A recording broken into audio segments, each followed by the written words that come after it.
అతడికి ఈ మధ్య మతిమరుపు మరీ ఎక్కువైంది. కనిపించిన వాళ్ళనే కాదు, కని పెంచిన వాళ్ళని కూడా మర్చిపోతున్నాడు. బా, ఈ చమక్కు చురుక్కు చాలా బాగుంది కదూ. ఈ భావచిత్రం మరెవరిదో కాదు, ప్రముఖ గేయ రచయిత భాస్కర్ భట్ల రవికుమార్ గారిది. కేవలం పాదముద్రలోనే కాదు, అవకాశం దొరికినప్పుడల్లా మంచి పాటల మీద కూడా తన ముద్రను చూపిస్తూ ఉంటారు శ్రీ భాస్కర్ భట్ల గారు. తులసి చిత్రంలో దేవిశ్రీ ప్రసాద్ గారి స్వరకల్పనలో సాగర్ చిత్ర గారు పాడినటువంటి ఈ పాటలో భాస్కర్ భట్ల గారి భావచిత్రాలు స్పష్టంగా కనిపిస్తాయి.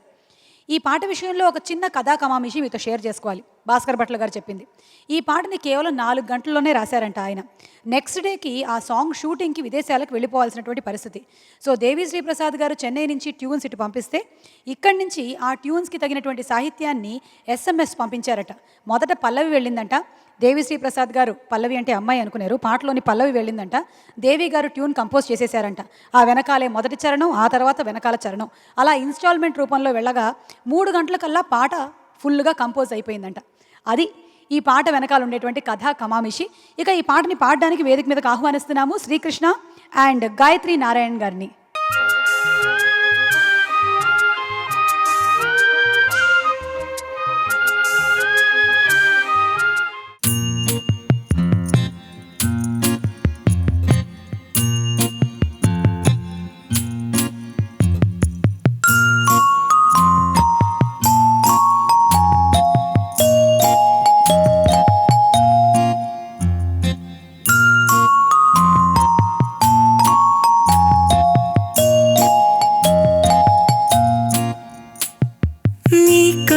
తోటి నా కళ్ళలోకి చూస్తేనే చంద్రోదయం,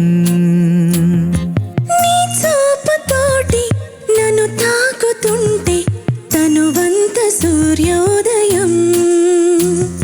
ఇలాగే ఇలాగే మనం ఏకమయ్యే క్షణాలే కదా ఓ వరం. అలాగే అలాగే ప్రపంచాలు పలికి కథవ్వాలి మనమిద్దరం.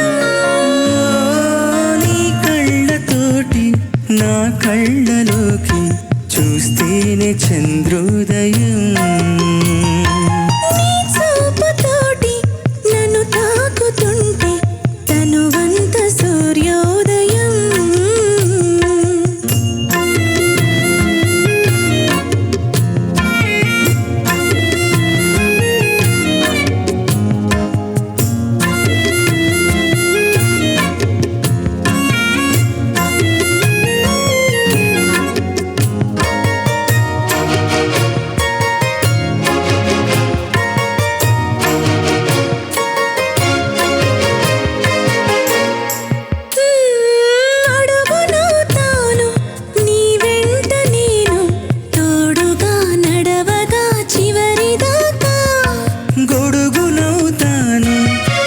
పైన నేను వానలు నిన్నిలా తడవనీకా. క్షణమైన అసలుండలేను, చిరునవ్వు నవ్వుతాను పెదవంచున. నీలేత చెక్కిళ్ళ వాకిళ్ళలోనే తొలి సిగ్గునే నవ్వనా. నీ కళ్ళతోటి నా కళ్ళలోకి చూస్తేనే చంద్రోదయం, నీ చూపుతోటి నన్ను తాకుతుంటే తనువంత సూర్యోదయం.